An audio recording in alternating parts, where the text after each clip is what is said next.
Hey, Warren Eckstein here. Real excited about tomorrow's pet show. Let me tell you what's coming up. Interesting stuff. Are cats more affectionate to female or male guardians?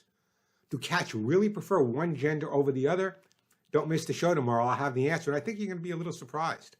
Also coming up, have you noticed some changes in your dog? He may be not looking at you the same way or giving you that little grin or smile. He's licking everything he sees. He's sniffing everything on the ground. What does it mean? And should you be concerned? What are your dogs trying to tell you? We'll talk about that. And we have a lot of fun. We often talk about our dogs getting the zoomies and how fun it is to watch. But what about cats? Is it possible? Do cats get the zoomies too? We'll talk about that, and I'll find out from my cat guardians out there as well.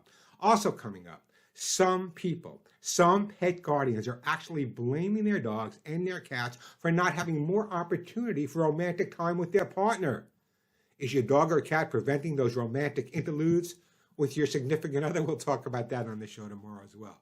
Interesting question of the day. What breed or breeds were popular when you were growing up? Well, I was doing a lot of training. I've trained over 40,000 animals, but in the 70s and 80s, here's a list of some of the breeds I was working with. Afghan hounds, very popular. The Old English Sheepdog, very popular. Gordon Setters, amazingly popular. The Norwegian Elkhound, the Keeshond, the Springer Spaniel, the Akita, the Chow, the Bull Terrier, the Mini Schnauzer.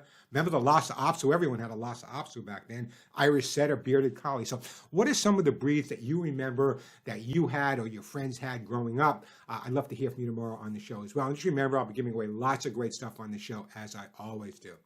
So a little bit later, what I'll be doing, either later today or tomorrow, I'll be posting all the different ways you can listen to the Pet Show, watch the Pet Show live. Now, if you go to my website, thepetshow.com, or you go to my YouTube channel, youtube.com/Warren Eckstein, there are archived shows. You can listen to shows from years ago on either one of those sites. Also, you can watch the show live tomorrow on YouTube, youtube.com/Warren Eckstein. So I'm looking forward to talking to all of you tomorrow, finding out what type of breed you grew up with or what breeds your friends might have had in the 70s and 80s, even the early 90s. So I'm looking forward to that. Plenty of time for your calls. Lots of great stuff to give away. So until tomorrow, you all know what to do by now. Give all of your pets a big hug and a kiss for you. A very special hug and a kiss right between the ears for me. I'm Warren Eckstein. I'm looking forward to talking to all of you on the Pet Show tomorrow.